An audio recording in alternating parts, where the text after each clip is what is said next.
Rule number 3, honour thy bowel. What do I mean by this? Well, bowel cancer, unfortunately, is growing everywhere around the world, almost every Western country. And you know which country in the entire world has the number 1 rates of bowel cancer? You know who it is? Us. Yeah, New Zealanders. We have the number 1 rates of bowel cancer. New Zealand women have the highest rates in the world. New Zealand men, the 3rd highest rate. Do you know what we also have? The 2nd highest intake of meat. Do you know, are they linked? Yes, I go into my book. There's an enormous amount of research. The lower the fibre intake, the higher the rates of bowel cancer. When we look at the country with the highest meat intake, they have the 2nd highest rate of bowel cancer. So they're very much tied together. So the lack of fibre is critical. And we in New Zealand eat this high meat, high sugar, highly processed, low fibre diet. And when you combine those 4 things together, that's when you seem to get the most trouble with human beings. Lots of meat products, lots of sugary products, lots of processing of foods and taking away the goodness, and low levels of fibre to move it through. That's the 4 things. Meat heavy, sugar rich, highly processed, low fibre. And bowel cancer, of course, just breeds in that area. And we can look at African American bowel cancer rates. You can go to rural Africa, as Dr. Dennis Burkett did. A surgeon went there, spent 20 years in rural Africa, working in that area, never found 1 single case of bowel cancer or bowel disease. He then went back to the UK and wrote about it, and wrote about all the notes he'd made. Bowel cancer's rife in the UK. He started looking at what is it, and he said he couldn't figure out what the thing was until he realised it was the diet. And then when we look at African Americans in America, and we compare them to rural Africans, so we go over to rural Africa and we go, how are the rural Africans doing? Very low levels of bowel cancer and bowel disease on a plant-based, whole food, high fibre diet. Then we take those Africans, we fly them in a plane to America. Their genes, by the way, don't change when they fly across to America. Just in case you're wondering, they don't change, right? They land in America. Do you know which racial group in America every single year has the number 1 rates of bowel cancer in America? Do you know which group of people it is? African Americans.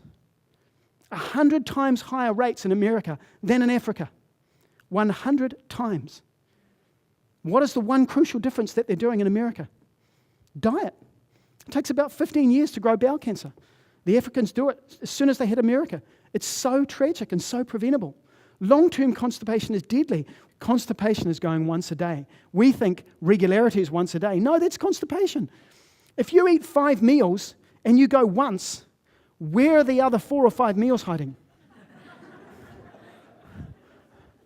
It's a valid question.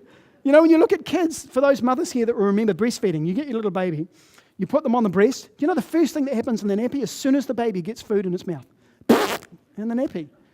Eat and eliminate, eat and eliminate. It's called the human colic gastric reflux. It's the ability to release waste through the bowel and the digestive area. Do you know what causes it? It's fibre. It's fibre intake. That's what we need. We're lacking fibre. Fibre's on the outside of everything, by the way. Fruits, vegetables, nuts, seeds, whole grains, legumes, plant foods. The outside is insoluble fibre, which is what moves the waste.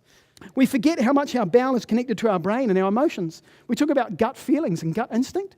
You forget how much is connected. So when you go once, you go, oh, and you know when you come out, you go, woo, I feel really good after that dump. Oh, yeah, oh.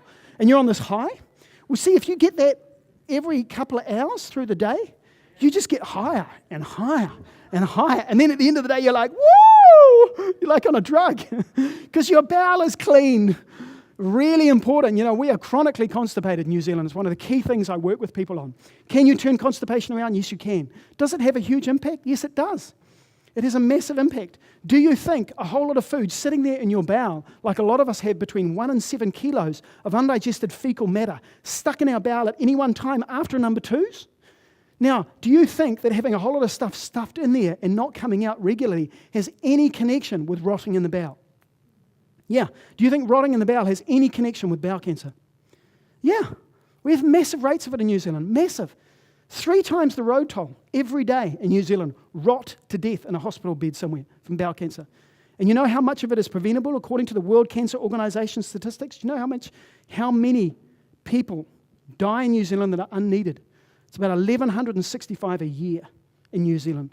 97% is non-genetic. 97% of bowel cancer. So can we do something about it? Yes, we can.